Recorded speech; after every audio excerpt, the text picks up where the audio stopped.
Bueno, esto lo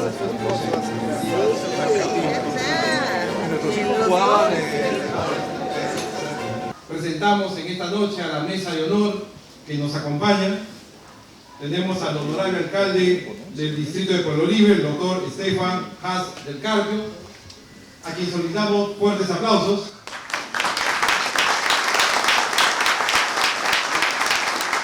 Nos acompaña también en esta mesa de honor el excelentísimo embajador de Brasil, Rodrigo de Lima Baena Suárez. Nos acompaña también en esta mesa de honor el ex canciller de la República, el doctor Francisco Gregorio Tudela Van Breugel Douglas. Fuertes aplausos. De igual manera nos acompaña en esta noche el ex ministro de Defensa y de Cultura y presidente de la Comisión Bicentenario del Distrito de Pueblo Libre, el doctor Jorge Nieto Montesinos, a quien también pedimos fuertes aplausos. De igual manera, la presencia del presidente de la Asociación Bicentenario, el doctor Raúl Chanamé Orbe.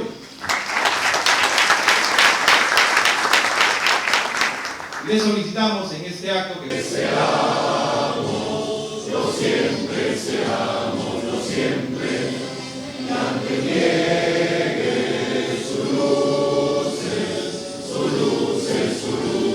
el sol, que faltemos al voto solemne que la patria eterna elevó, que faltemos al voto solemne que la patria eterna elevó, que faltemos al voto solemne que la patria eterna elevó.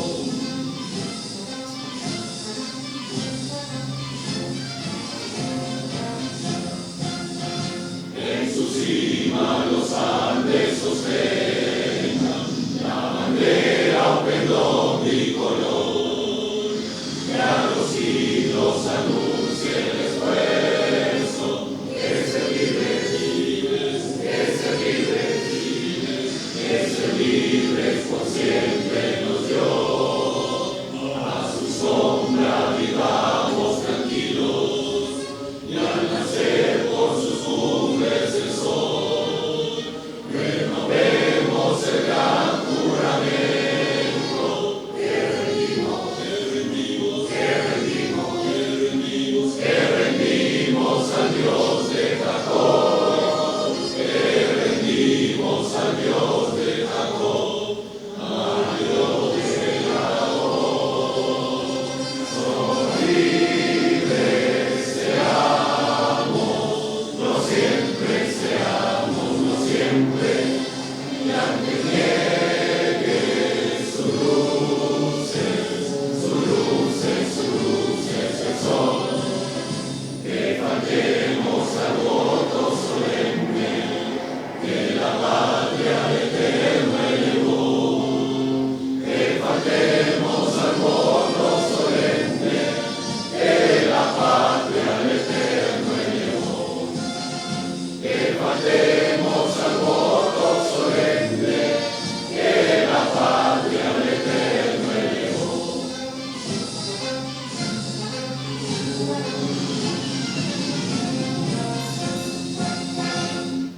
¡viva el Perú! ¡Viva! Invitamos a tomar asiento. Comisión del Bicentenario del Distrito de Pueblo Libre, doctor Jorge Nieto Montesinos, señores canciller de la República, doctor Francisco Tudela Van Breugel Douglas, señor ex embajador, doctor Luis Mendívil Canales, señores magistrados supremos y miembros del Jurado Nacional de Elecciones, señores embajadores y señores de las diferentes representaciones diplomáticas que nos acompañan, señores miembros de las Fuerzas Armadas, señores funcionarios de los distintos gobiernos central, regional y local, damas y caballeros. Para la comunidad del Pueblo Libre es un honor poder recibir a distinguidas personalidades en la conferencia de hoy denominada El Bicentenario de Brasil y Perú en una perspectiva continental. quiero hacer extensivo mi agradecimiento no solo a los miembros integrantes de la Mesa de Honor que han hecho posible este evento, sino también al historiador que se encuentra aquí presente, José Sumaita, propietario de esta hermosa casa, donde habitó una de las precursoras de la independencia del Perú, como fue doña Manuelita Sáenz, conocida como la libertadora del Libertador Bolívar. Nosotros siempre decimos que Pueblo Libre, sin lugar a dudas, representa una síntesis del Perú. En esta tierra ocurrieron acontecimientos importantes y sucesos que datan desde tiempos prehispánicos, coloniales y republicanos. Somos de los pocos distritos que tenemos un gran valor patrimonial pre-inca, virreinal y colonial. Los orígenes se remontan a la cultura maranga y a la cultura lima. Nosotros tenemos huacas dentro del distrito que son orgullos, como la huaca Panteón Chino llamada Julio Cetello, donde se enterraron a los primeros culíes chinos que llegaron a nuestro país. Ellos se enterraron en estos lugares sagrados porque no podían hacerlos en los cementerios de la capital porque no profesaban la religión católica. También tenemos a la iglesia Santa María Magdalena, que se construyó en las tierras del cacique Taurichusco. Esta iglesia, que es la segunda más antigua del Perú y que fue construida en 1557 y que es valor patrimonial colonial. Y también, ¿por qué no decirlo?, nuestro valor republicano. Aquí funcionó el cuartel general del Ejército Libertador. Aquí moraron los dos más grandes libertadores de América, como fueron San Martín y Simón Bolívar. Y por qué no decirlo también, fue Palacio de Gobierno de la Anticopación chilena en el gobierno de don Francisco García Calderón, allá por el año 1881, conocido como nuestro presidente cautivo y que fue conocido como el gobierno de la Magdalena. Y el nombre de Pueblo Libre nos lo dio precisamente don José de San Martín. Lo bautizó como el Pueblo Libre debido a la lealtad y patriotismo que mostraron sus habitantes, y esto quedó refrendado en un decreto supremo del 10 de abril de 1822 firmado por Bernardo de Torretano. Es decir, nosotros también estamos próximos a cumplir el bicentenario de la creación política del distrito de Pueblo Libre. Pueblo Libre hoy en día es considerado patrimonio cultural de la nación. Tenemos un centro histórico que estamos en estos momentos y obviamente es orgullo de todos los vecinos de Pueblo Libre. Nuestro escritor romántico, costumbrista, tradicionalista, periodista y político peruano, don Ricardo Palma, al que pronto conmemoremos el centenario de su muerte, en sus tradiciones peruanas, nos brinda un breve relato sobre la mujer que habitó en esta mansión y que, si me permiten, voy a proceder a leer. Dice don Ricardo Palma en sus tradiciones peruanas sobre doña Manuelita Sáenz: en una ocasión que desembarcó en el puerto de Paita, allá por los años 1856. Una tarde, en unión de un joven francés dependiente de comercio, paseaba por calles que eran verdaderos arenales. Mi compañero se detuvo en inmediaciones de la iglesia y me dijo: ¿quiere usted, don Ricardo, conocer lo mejorcito que hay en Paita?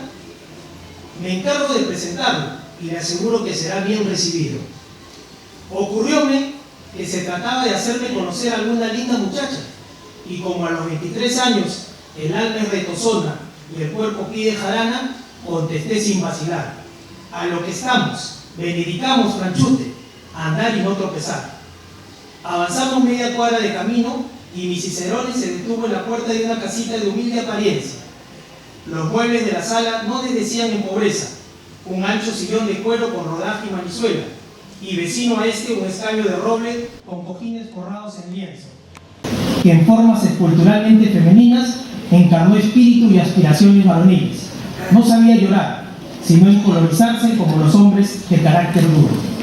Sin mal palabras, los dejo en casa de la libertadora del Libertador, según las propias palabras de nuestro libertador Simón Bolívar, ahora convertida en vuestra casa. Muchas gracias.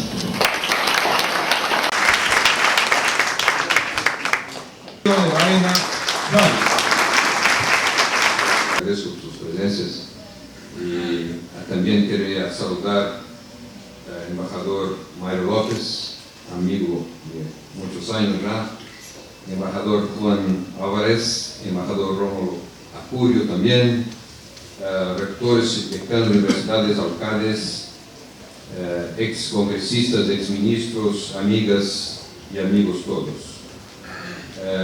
Agradezco muchísimo la invitación para participar en esta conferencia. Estamos en la víspera de conmemorar los 200 años de este importante proceso histórico que marcó a la mayor parte de los países de la región. Nada más natural, por lo tanto, que pensar en estos procesos en conjunto, buscando no apenas identificar particularidades, sino, sobre todo, poner en evidencia paralelismos y casualidades profundas que nos aproximan y que pueden contribuir para comprender características políticas, económicas y sociales que comparten nuestros países. El análisis de los procesos históricos es una forma importante de entender y reforzar los esfuerzos de integración de la región en los que hoy estamos empeñados. Sabemos que la historia puede ser contada y recontada en diferentes versiones que priorizan aspectos específicos, se diseñan otros que producen relaciones nuevas, que están permanentemente sujetas a la revisión crítica. Es así que son construidas narrativas sobre los estados, las sociedades y las culturas, que tienen efectos profundos sobre las formas de comprender los fenómenos sociales, las decisiones políticas, los comportamientos.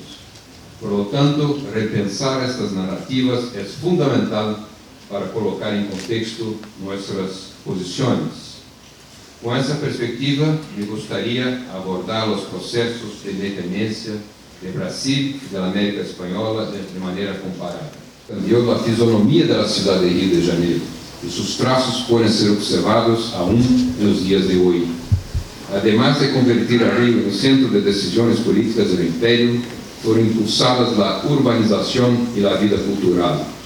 En septiembre de 1808 llegó al público el primer diario editado en la colonia. Se abrieron teatros, bibliotecas, academias literarias, científicas, para atender los requisitos de la corte. Durante el periodo de permanencia de Don Juan VI en Brasil, el número de habitantes de la capital se duplicó, pasando de 50.000 a 100.000 personas. Al llegar a Brasil, Don Juan decretó incluso la apertura de los puertos a las naciones amigas. La medida significó el fin del sistema colonial y, en la práctica, la pérdida del monopolio portugués y la intensificación de los vínculos comerciales con Inglaterra. Además, revocó decretos que prohibían la instalación de manufacturas en la colonia. Después del fin de las guerras napoleónicas, en 1814, Don Juan decidió permanecer en Brasil y en diciembre de 1815 elevó el país a la condición de Reino Unido a Portugal y Algarves, confiriendo autonomía administrativa a la antigua colonia y estatus de sede del Imperio Portugués. La presencia de la corte en Río de Janeiro contribuyó para dar a la independencia el carácter de una transición sin grandes saltos. Sin embargo, según los historiadores, sería un error suponer que los atritos entre la metrópoli y la colonia desaparecieron apenas porque la colonia abrigó a la metrópoli. Al transferirse a Brasil, la corona no dejó de ser portuguesa y de favorecer los intereses portugueses en Brasil. En 1820 estalló en Portugal la Revolución Liberal, inspirada en ideales iluministas. La crisis política estaba asociada a la ausencia del rey y de los órganos del gobierno. Con recelo de perder el trono, en abril de 1821, Dom João decidiu regressar à Europa e deixar em Brasil a seu filho Pedro como príncipe regente. Para atender às demandas das cortes portuguesas, foram adotadas medidas que buscavam restaurar o controle de Lisboa, ou como evaluam alguns analistas, recolonizar a Brasil.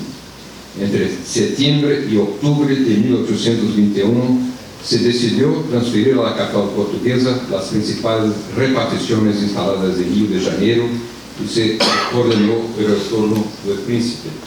Há incluso uma frase que é atribuída a Dom João VI, que habría dicho a su hijo Don Pedro, haga la independencia antes que los brasileños la hagan, ¿no? Sino, como se dice en italiano, se no è vero, ben trovato, ¿no? Porque realmente es una particularidad, una característica importante del proceso de independencia de Brasil.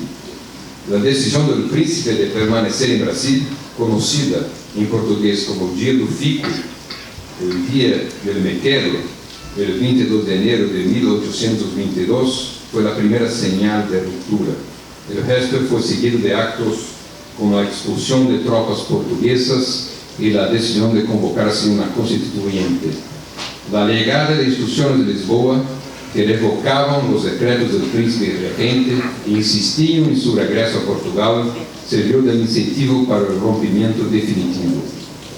El 7 de septiembre de 1822, a orillas del río Ipiranga, Dom Pedro declaró el llamado Grito de Ipiranga, formalizando la independencia de Brasil.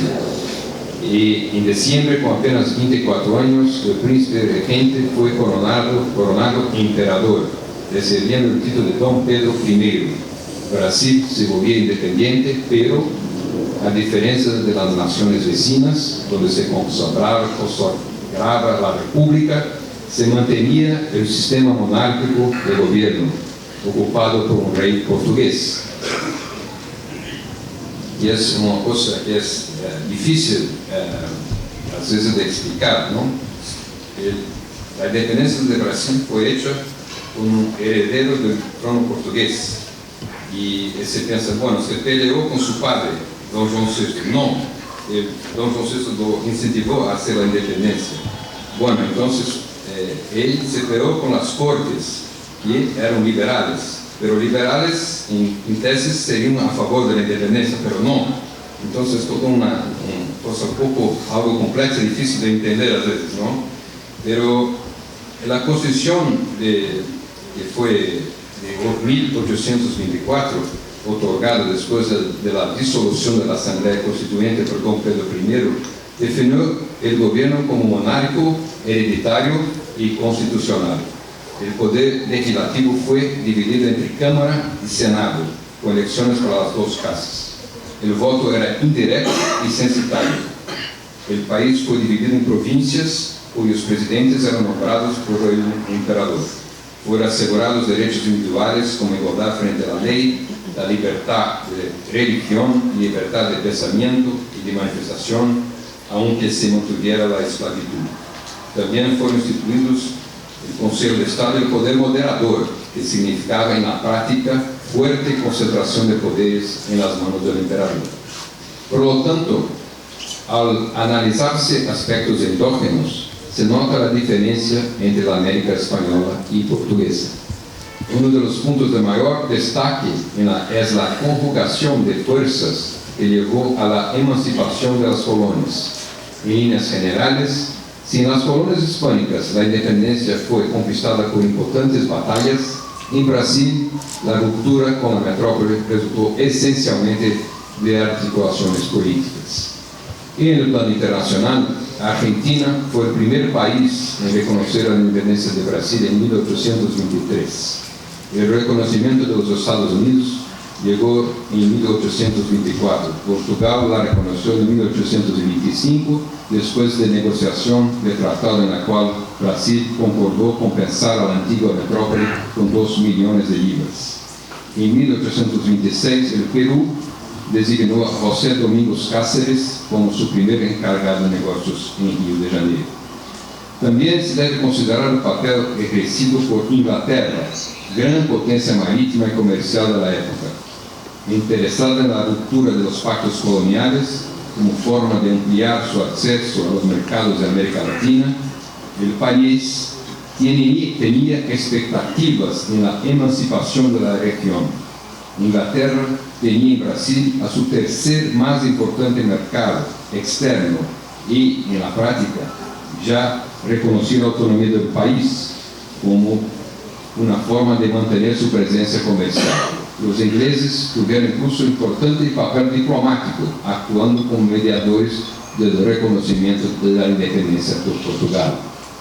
Cuando se piensa en los procesos de independencia, es necesario también reflexionar sobre el surgimiento de la conciencia nacional. Los sociólogos identifican que la descolonización suele estar asociada al surgimiento de identidades y de intereses típicos de sectores de la sociedad colonial, que se distinguen o incluso se oponen a la metrópoli. En ese sentido, es posible identificar, tanto en las colonias españolas como en las portuguesas, un creciente deseo de autonomía de las élites locales. Se trata de intereses de diferentes grupos sociales que se manifiestan en diferentes articulaciones políticas y económicas. En Brasil, por ejemplo, el intento de las Cortes portuguesas de restaurar el sistema colonial y revocar los acuerdos comerciales con Inglaterra contrariaron los intereses de grandes productores rurales brasileños y de consumidores urbanos. Otro punto importante se refiere a la organización administrativa y geográfica de las colonias, cuyas diferencias se reflejaron en las independencias. En la América Española, los vicerreinatos y capitanías constituían polos con significativa autonomía política y relativa independencia entre sí. Cada uno de estos núcleos desarrolló liderazgos propios.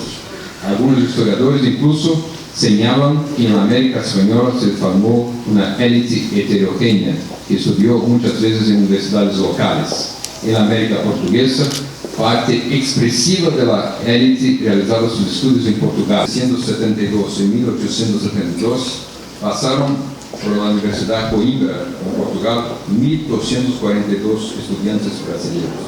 En el mismo periodo, 150.000 estudiantes estudiaban en la América Española, estaban acá localmente, en universidades locales.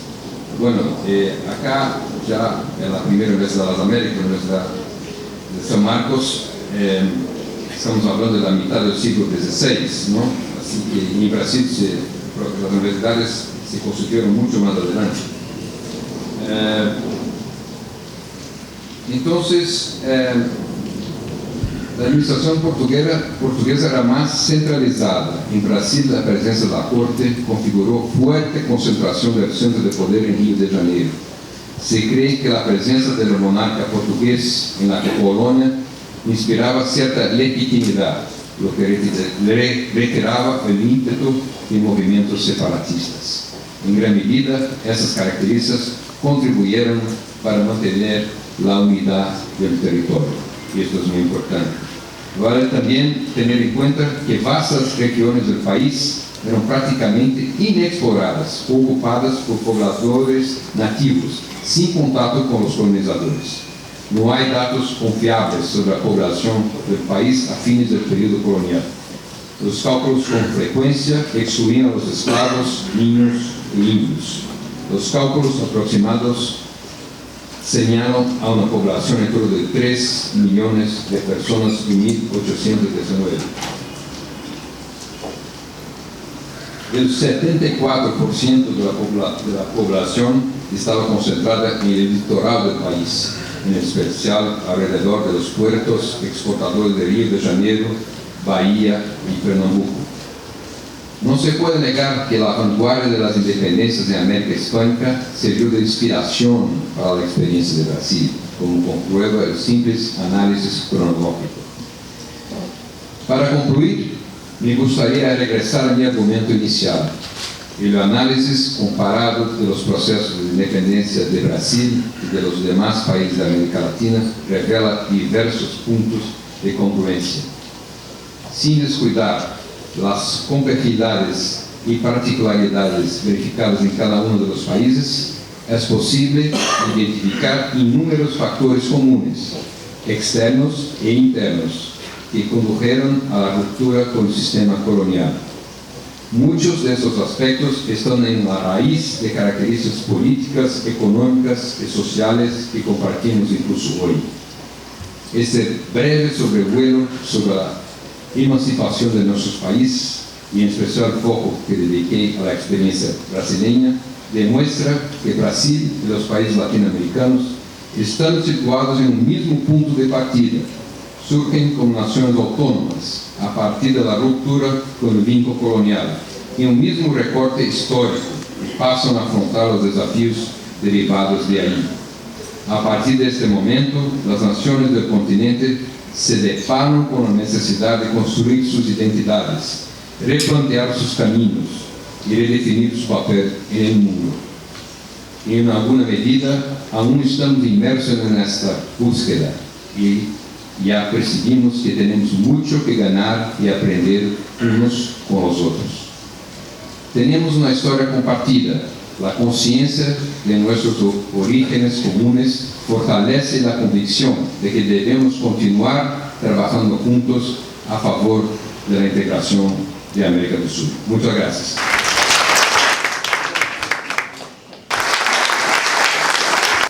Quien es consultor y experto en Derecho Internacional Público y Relaciones Internacionales y embajador del Perú también ante la ONU, vicepresidente del Perú y presidente de la Comisión de Relaciones Exteriores del Congreso del Perú, a quien pedimos fuertes aplausos.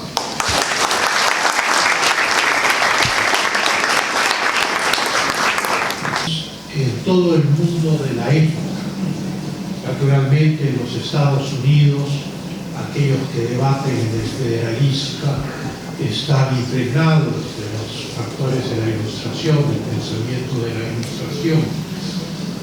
En España, los afrancesados, en el Portugal, en toda Europa hay una influencia enorme, y también en América Latina, lo que hoy es América Latina, la América Española, y tal vez el caso paradigmático de la influencia de la Ilustración en el Perú es justamente la Sociedad de Amantes del País, que editan el Mercurio peruano, está Hipólito Unanue, entre otros, y que se inspiran directamente del fermento intelectual de la época.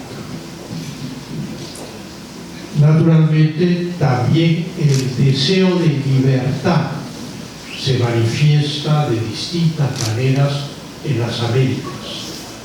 El embajador ha mencionado la revolución de los Astres, por ejemplo.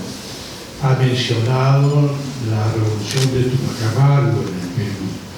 Esas revoluciones son paralelas a la revolución americana, son paralelas a un deseo de romper la estructura del absolutismo europeo y del Estado mercantilista y pasar a un régimen de libertad y de representación. Si bien no todos los ilustrados tienen la idea norteamericana del gobierno de las leyes. En ese momento, finales del siglo XVIII, esa es una peculiaridad norteamericana. Y entonces en Europa surge la idea del monarca ilustrado. Un ejemplo clarísimo en Portugal, por ejemplo, no de monarca, pero sí de primer ministro, es el marqués de Pombal, el reformador de Lisboa. Y entonces los paradigmas son interesantes. Un elemento central en todo lo que ha descrito el embajador es la invasión napoleónica en la península ibérica. Digamos que el gran precursor, detonador de nuestra historia actual es la invasión napoleónica a la península ibérica. Pero la respuesta de la corona portuguesa es muy diferente a la respuesta de la corona española. Y para mí esto es un punto fundamental. Don Juan la corte, los funcionarios se embarcan en Lisboa y, escoltados por la Marina Real Británica, van a Río de Janeiro. No es accidental la buena relación entre Portugal e Inglaterra. La alianza entre Portugal e Inglaterra es del siglo XIV. Es una alianza que ha permanecido a lo largo de la historia.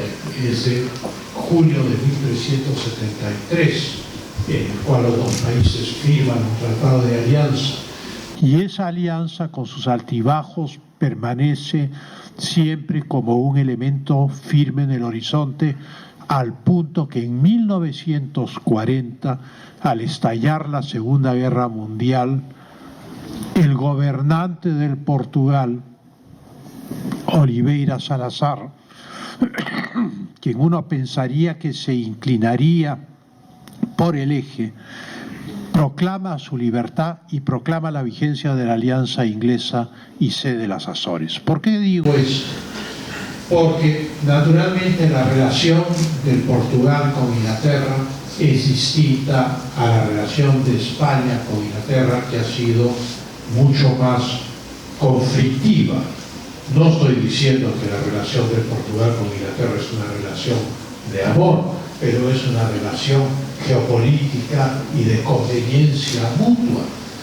Y entonces esta relación permite el traslado de la corte portuguesa a Río de Janeiro y el mantenimiento del imperio de Angola, de Mozambique, de Macao, de Goa, de Timor, gobernados desde Río de Janeiro. Pero ese gobierno hubiera sido imposible sin la colaboración inglesa en el contexto de principios del siglo XIX. No ocurre lo mismo en la América Española. No olvidemos que hay un intento británico de invadir la Argentina, hay una batalla por Buenos Aires.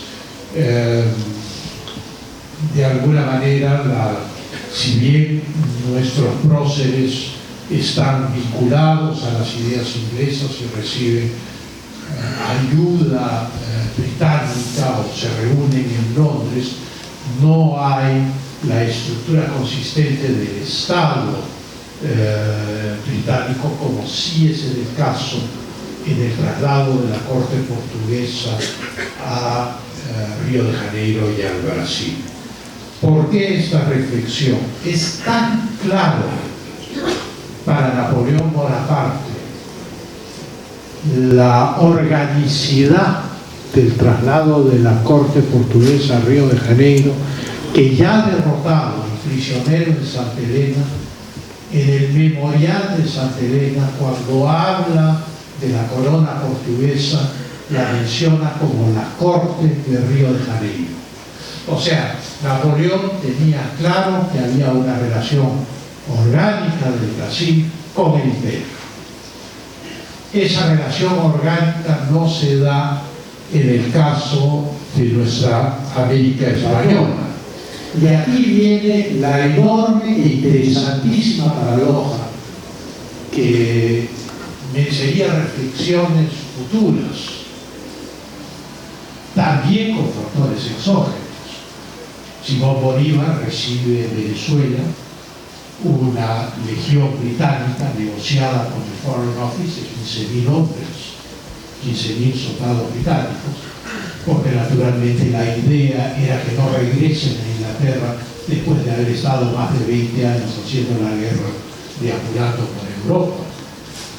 Y entonces se presenta esta legión británica, de donde sale el Estado Mayor de Bolívar, y algunos de los ingleses que vienen al Perú ayudando a San Martín y luego que vienen con Bolívar. La presencia inglesa es enormemente importante para el pensamiento de la independencia. Vizcarra y Guzmán, cuando se encontraron todos sus escritos, que estaba en el poder del duque de Wellington, que nos había legado a la Biblioteca del Museo Británico. Se descubre en la década de 1980. Tiene una serie de ensayos que están inspirados, curiosamente, no en los ilustrados franceses, sino en Locke. Y está inspirado en la idea de la independencia americana. Lo que nosotros hemos conocido desde la infancia es la Carta de los Españoles Americanos, porque todos sus ensayos eran desconocidos, han sido descubiertos en 1988, si no me equivoco, a finales del siglo XX. Y tiene uno que es sobre la felicidad en América Española, que es el concepto de la búsqueda de la felicidad en la Declaración de la Independencia Americana. Y entonces, ese era el punto que yo quería resaltar. La transición a la independencia en 1822, sin traumas, en el caso brasileño, que proclama a Pedro I emperador del Brasil, siendo tanto Pedro I como Pedro II monarcas muy modernos, cercanos a no solo a Inglaterra sino a los Estados Unidos, a la idea de la invención, del progreso, de las maquinarias, etc., es un proceso que no es traumático porque es un proceso orgánico. Nuestro proceso es traumático, violento, divisivo, fratricida en algunos casos, porque primero se pierde el nexo orgánico y luego tenemos que encontrarnos a nosotros mismos en el proceso independentista. Y entonces esa, yo diría, es la reflexión que yo puedo hacer esencialmente sobre las palabras tan interesantes, sobre la conferencia tan interesante que nos ha dado el embajador Baena Suárez. Para terminar, dos puntos, o un punto en realidad: el establecimiento de las relaciones diplomáticas con los Estados Unidos en 1824, que ya van dando el temperamento de la nueva época. Hay un famoso incidente en Río de Janeiro en el cual el embajador americano rehúsa arrodillarse frente al paso del emperador, cosa inconcebible en ese momento, pero que ya es un campanazo de lo que está por venir, del proceso en el cual hoy se habla de la modernidad. Yo no sé si sería el proceso de la modernidad o el desarrollo de la ilustración hasta sus últimas consecuencias, pero resulta ser enormemente interesante ese incidente cuyo simbolismo trasciende lo incidental. Y con esto termino. Muchas gracias.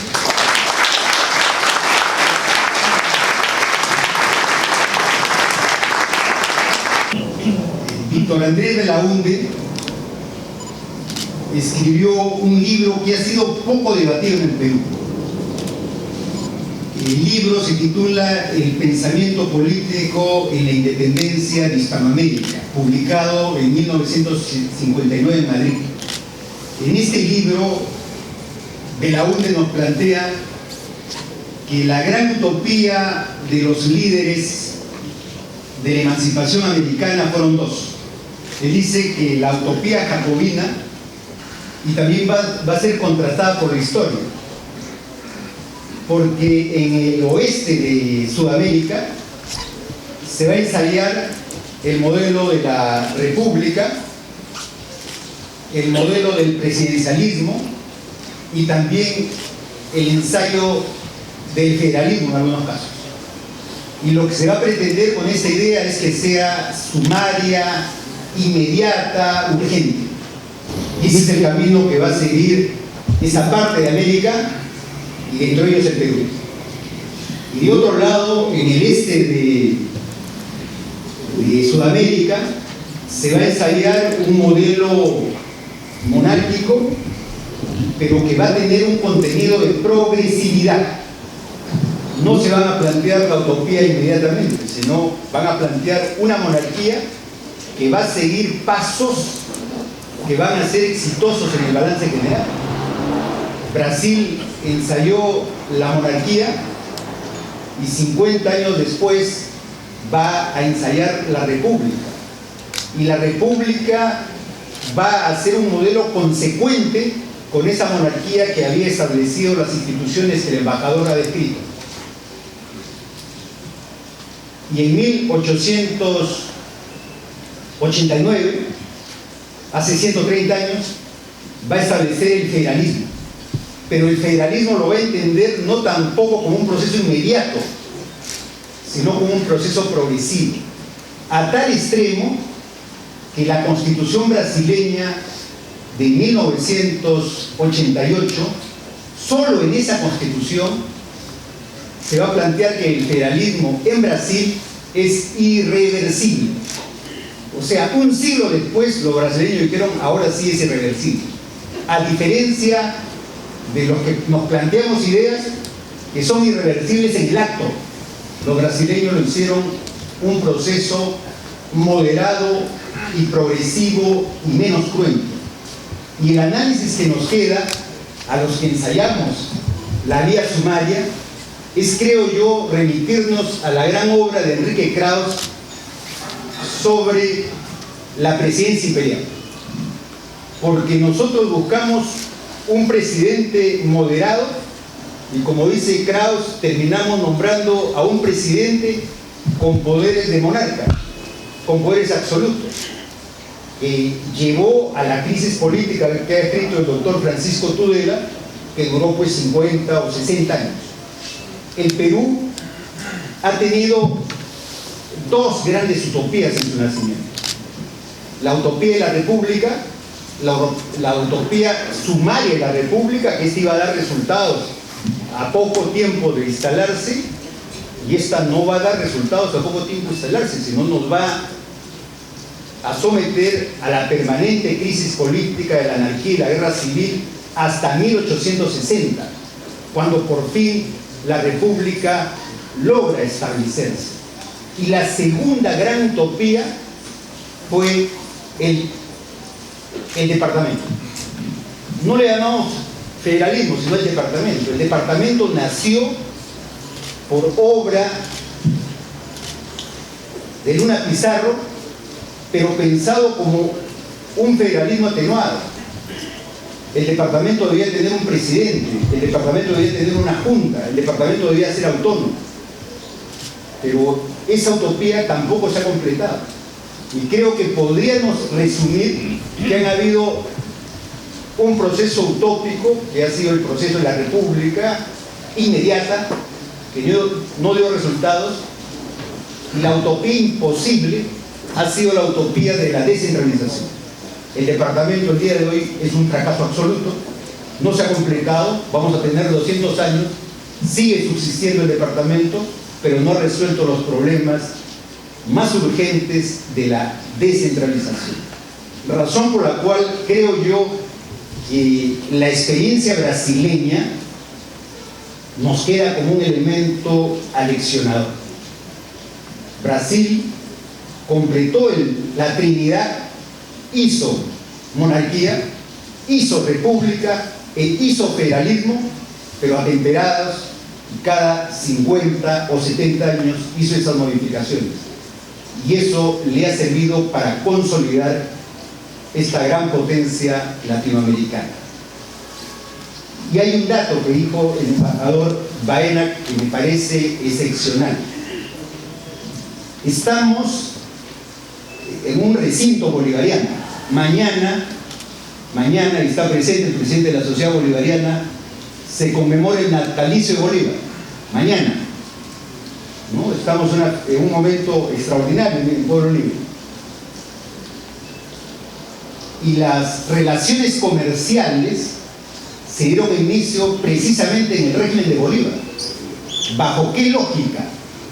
Bolívar, y ahí está su correspondencia, Bolívar en el Congreso Anfictiónico de Panamá plantea que participen en las repúblicas independientes, pero también las monarquías. La monarquía de Inglaterra, y ahí está su correspondencia, tiene sumo interés en que también participe como observador la monarquía brasileña. Sin duda, Bolívar era republicano, pero Bolívar era un realista y sabía que se necesitaba que Brasil se incorpore a una Sudamérica pacífica. Y es por eso que busca incorporar, y ahí está ese dato que presenta el embajador, de establecer, a poco de consolidar la independencia, relaciones preferentes y pacíficas con este país tan importante como Brasil. Allí la lección de Bolívar para entender lo que es la convivencia. Y en el Congreso Anfictiónico de Panamá, Bolívar ensaya el tema de la confederación, que sería posible, a propósito del discurso de Jamaica, que sería posible establecer una confederación que integre repúblicas, pero que también eventualmente pueda integrar monarquías. Eso que planteó Bolívar hace 200 años lo ha practicado con extraordinario éxito la Unión Europea. Yo creo que estas reflexiones en las fiestas patrias que se avecinan son muy importantes y nos dejan una lección para los republicanos de América Latina de reflexionar lo bueno y lo malo que se hizo con esta gran utopía. Muchas gracias. La Asociación Bicentenario 2020. Aprender, imaginar, plantearnos algunas preguntas y replantearnos otras. Según el programa tengo más o menos 5 minutos para mi intervención. A las 8:05 debería ser el video, ¿no? Igual tengo un poquito más de tiempo, porque me han incitado nuestras intervenciones para hacer pues 2 o 3 reflexiones. ¿Por qué es importante pensar nuestras independencias? O de un modo más largo, ¿por qué es importante pensar el pasado? Básicamente, creo yo, porque encontramos allí lecciones que nos pueden permitir o no volver a cometer errores, o mirar procesos con la densidad auténtica que tienen para plantearnos las complejidades del presente. Y las exposiciones que nos han precedido han abundado elementos que nos permiten ir en esa dirección. Sabemos qué es lo que más o menos está en la época de nuestras independencias. Las ideas liberales, como se ha dicho aquí, el debilitamiento de los centros imperiales, España y Portugal, para el caso de la América ibérica, impuestos, cambios en la gestión económica de las coronas que producen un conjunto de decisiones económicas que afectan intereses, por supuesto un largo memorial de agravios y también, no cosa menor, ciertas voluntades. No como en la creación ayacuchana, ciertas malas voluntades, sino ciertas buenas voluntades. Señaladamente, el juramento de Bolívar en Roma en 1805, que planifica, que dicta, que dibuja lo que va a ser su vida en los próximos 20 años. Porque conversaba hace poco con Porfirio Muñoz Ledo, presidente de la Cámara de Diputados de México, donde se origina el poder. Él está ahora en este tráfago del gobierno nuevo que tiene México.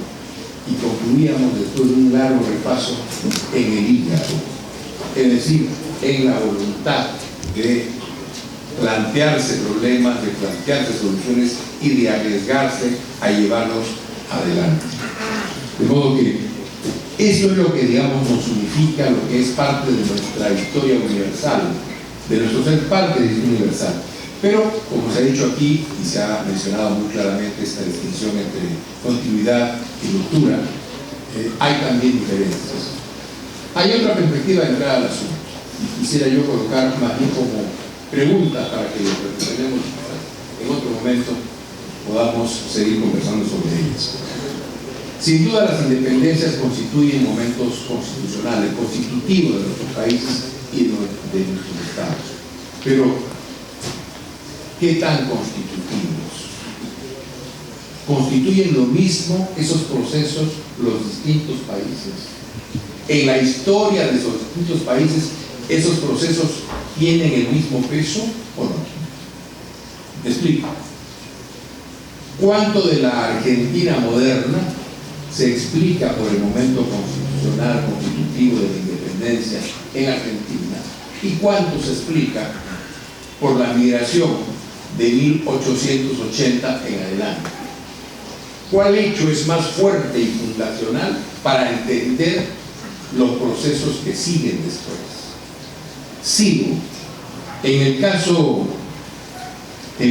del Perú, sin duda constituye nuestro Estado Nacional, nuestra independencia, pero frente al hecho fuerte de una fundación civilizatoria que tiene 10.000 años, ¿cuán densa es esa influencia en el devenir posterior de la historia? Esa resistencia, por ejemplo, de lo que llamamos la informalidad, ese mercado que debería ser el origen de la ciudadanía, la libertad económica del individuo y su capacidad de realizarse. Sin embargo, en su modo de existencia nos marca una distinción y una diferencia entre eso que es formal y eso que es informal. ¿Y cuánto de eso tiene que ver con el hecho constitucional de 9, 10.000 años de historia que están detrás y que están actuando ahora? Chile.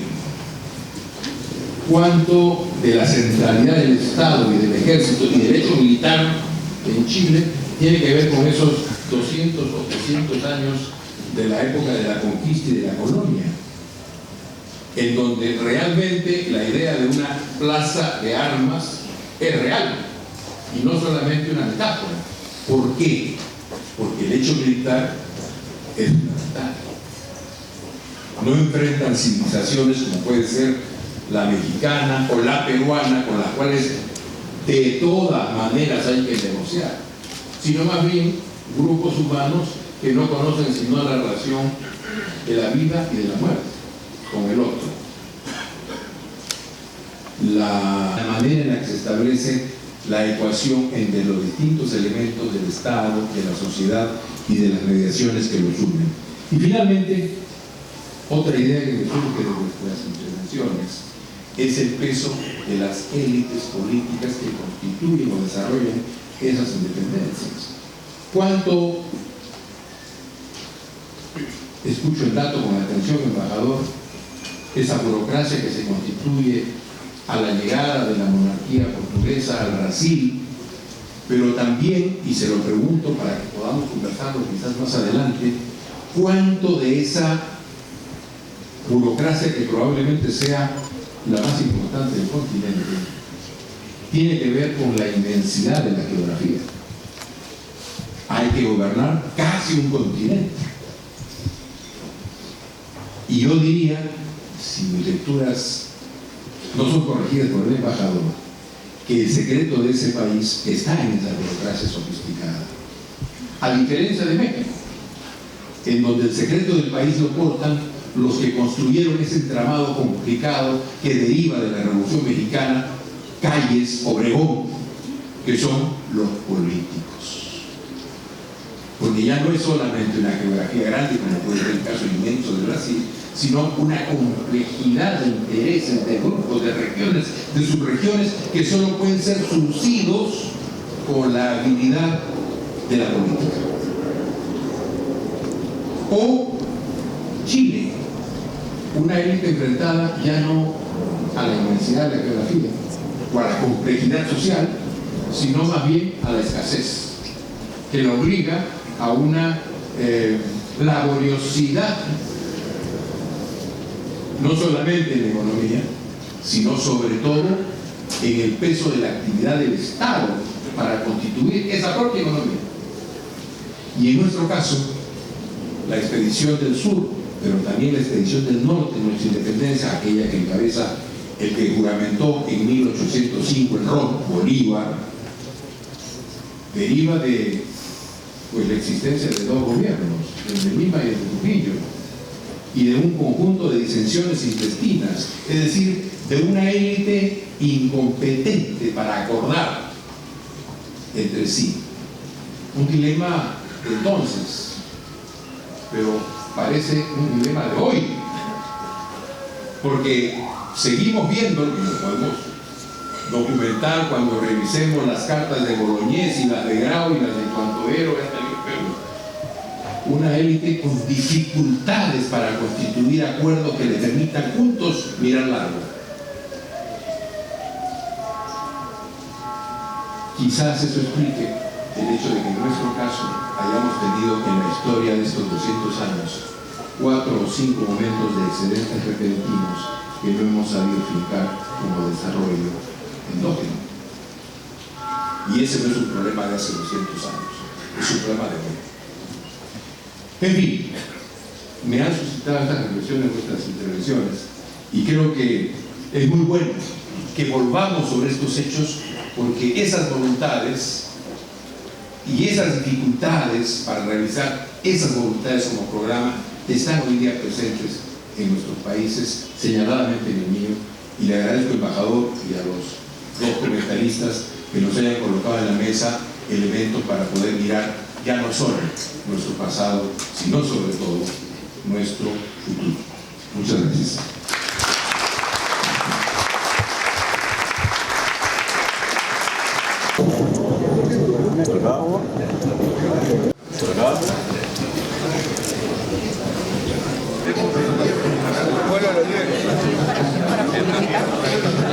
Esto debería ser con... A mí me encanta este evento, ¿no? Muy impresionante, así para festejar el bicentenario, ¿no? de Perú.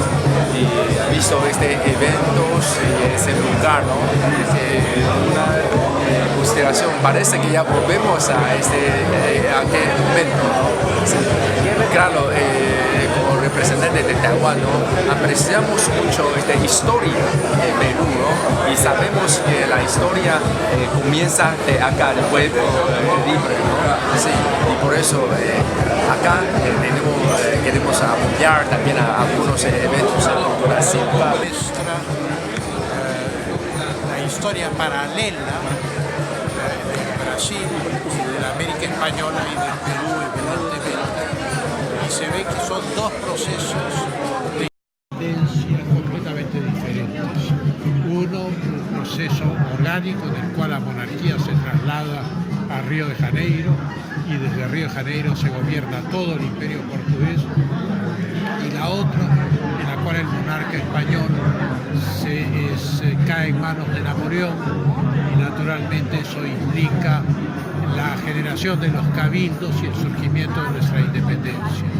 Ha sido enormemente interesante y educativa la conferencia del embajador del Brasil, Laena Suárez. Esta conferencia organizada por el Distrito de Pueblo Libre, por su alcalde, nos deja unas reflexiones importantes sobre los procesos históricos de la América portuguesa y la América española, sus semejanzas, sus diferencias, todo el contexto exógeno también que había en estos procesos, la situación de la península ibérica, que fue importantísima para el proceso de independencia de nuestros países. Así que creo que esto sirvió para una reflexión de todos los presentes, para que comprendamos un poquito más los procesos históricos de nuestros países. ¿Qué observación tiene que acá la cuna, que acá en Pueblo Libre fue la cuna de los libertadores, ¿no? En este distrito histórico, ¿no? ¿Qué observación tiene usted acerca de nuestro distrito? No, sin duda, es distrito de Pueblo Libre, aparte de ser uno de los distritos más simpáticos, agradables y con un gran desarrollo y también un marco histórico cultural importante para el Perú. Claro. También esto, debatir el proceso histórico de nuestros países en Pueblo Libre tiene una carga extra, una carga importante, porque acá tenemos ahí Simón Bolívar, ¿no? La casa del Libertador, y que también quería que Brasil también se juntara en Congreso de los países de América. Así que tiene todo un símbolo importante para esto. Sí, sin duda. Desde que la primera vez que visité Pueblo Libre hace unos meses, realmente me llamó la atención cómo Pueblo Libre está lleno de historia, de cultura, ¿no? Hay 2 grandes museos ahí en Pueblo Libre, ¿no? Y entonces creo que se merece una visita frecuente a este distrito tan hermoso que es Pueblo Libre. Ok, muchísimas gracias, embajador. Gracias. Bueno, han sido exposiciones todas muy interesantes, muy aleccionadoras, de 2 procesos que, siendo más o menos coetáneos, simultáneos, han tenido, como lo ha destacado muy bien particularmente Pancho Tudela, procesos divergentes, ¿no es verdad? Sí. La opción por una monarquía constitucional superada en el Perú frente a la República. Y en cualquier caso son todos procesos que nos enseñan, como también ha sido dicho por varios expositores, hacia el futuro. Felicito a la Municipalidad de Pueblo Libre por ser la anfitriona de este lindo evento, y sin duda, si algún lugar tiene que ser algo que creo que nos está faltando, entusiasmo por el Bicentenario, convertirlo en una fecha épica, una fecha de reflexión del país, creo que la Municipalidad de Pueblo Libre es un magnífico lugar para hacerlo. Gracias, encantada. En el distrito del Bicentenario. Y es por eso que creo que marca un momento muy especial. Ha venido el cuerpo diplomático para reflexionar sobre la independencia del Perú en el contexto latinoamericano. Brasil ha expuesto esta noche de manera brillante el embajador, y estoy seguro que el embajador de México y otros embajadores vendrán para reflexionar sobre el mismo tema de cara al Bicentenario del Perú. Pueblo Libre ha demostrado el día de hoy por qué es un distrito del Bicentenario. Ok, muchísimas gracias. Bien, el día de hoy hemos podido tener el honor de recibir al excelentísimo embajador de Brasil, Rodrigo de Lima Baena Suárez, quien ha hecho pues una disertación sobre la independencia de Brasil, y también hemos podido estar con unos invitados de lujo en la mesa de honor. Ha estado el ex canciller Tudela, ha estado el ex ministro de Cultura y Defensa y presidente de la Comisión del Bicentenario, el doctor Jorge Nieto Montesinos, el profesor y miembro del Jurado Nacional de Elecciones, el doctor Raúl Chanamé Orbe, que con sus reflexiones nos han ilustrado sobre los momentos históricos tanto de la independencia de Brasil como del Perú, y reflexionar hacia dónde vamos como país. Vamos a seguir en esta línea de llevar cultura a nuestro distrito, a nuestra comunidad, en la capital del Bicentenario, que es Pueblo Libre.